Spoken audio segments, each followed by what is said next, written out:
Assalamualaikum warahmatullahi wabarakatuh. Apa kabar semuanya? Alhamdulillah, hari ini kita bertemu lagi dalam perkuliahan pengantar asuhan kebidanan.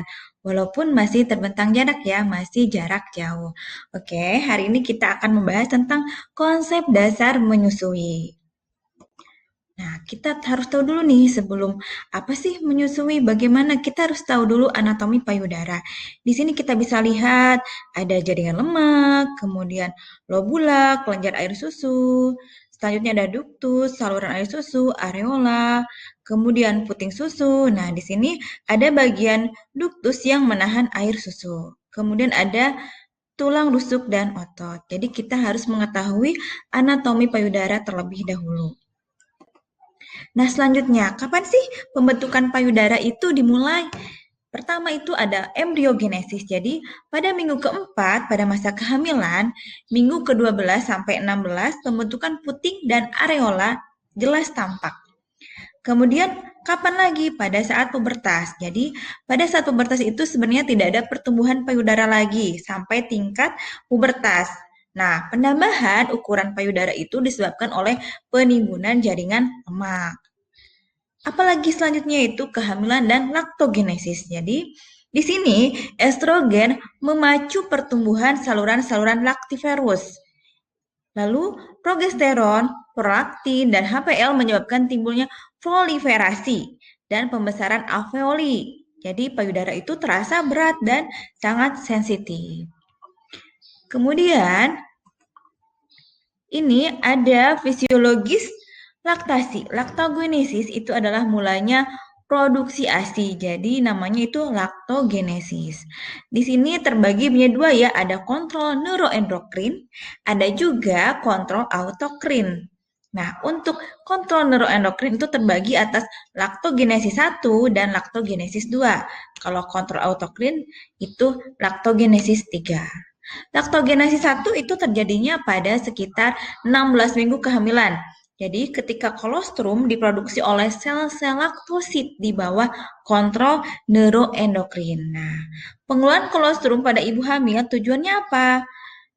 Umumnya terjadi pada kehamilan trimester 3 atau rata-rata pada usia kehamilan 34 sampai 36 minggu. Untuk selanjutnya ada laktogenesis 2 nih.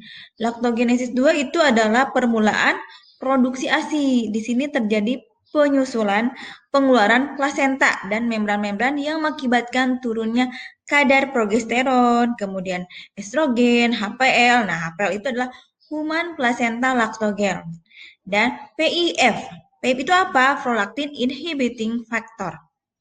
Kemudian kontrol neuroendokrin itu secara tiba-tiba. Jadi para ibu harus mendukung atau harus didukung untuk mulai menyusui sesegera mungkin ya setelah melahirkan. Kenapa? Untuk merangsang produksi ASI dan memberikan kolostrum. Selanjutnya nih ada laktogenesis 3. Laktogenesis 3 itu bila ASI dikeluarkan secara efektif melalui proses menyusui dan konsentrasi fil. Fil itu adalah feedback inhibitor of lactation. Jadi menurun di sini filnya, maka sintesis ASI akan berlangsung kembali. Jadi dapat terjadi di salah satu payudara ataupun kedua payudara. Oke, selanjutnya. Nah, apa sih dukungan bidan dalam pemberian ASI?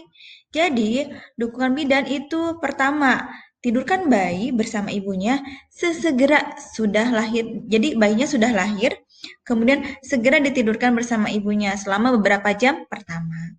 Kemudian, ajarkan cara merawat payudara yang sehat pada ibu. Untuk apa? Untuk mencegah masalah umum yang timbul. Misalnya payudaranya bengkak, ya, sakit. Nah, itu kita ajarkan terlebih dahulu. Kemudian bantulah ibu pada waktu pertama kali memberi ASI.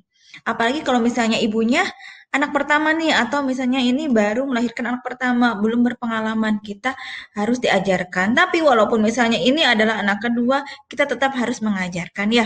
Yang namanya ada jeda, bersalin, lupa lagi bagaimana sih cara menyusui atau cara memberikan ASI.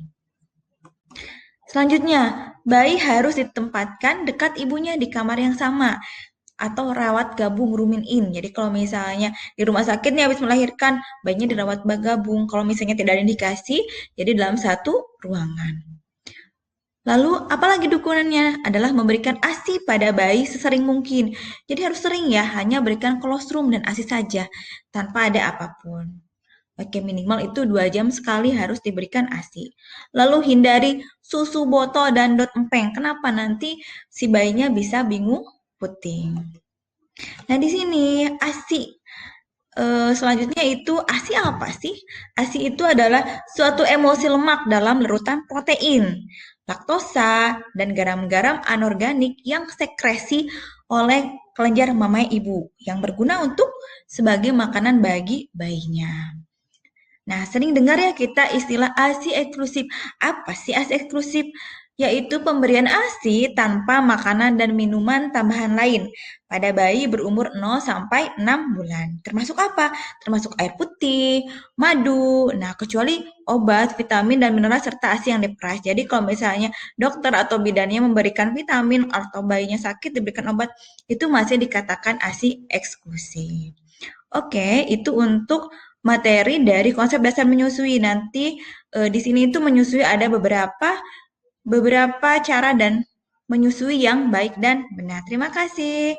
Sampai jumpa kembali di pertemuan yang akan datang. Assalamualaikum warahmatullahi wabarakatuh.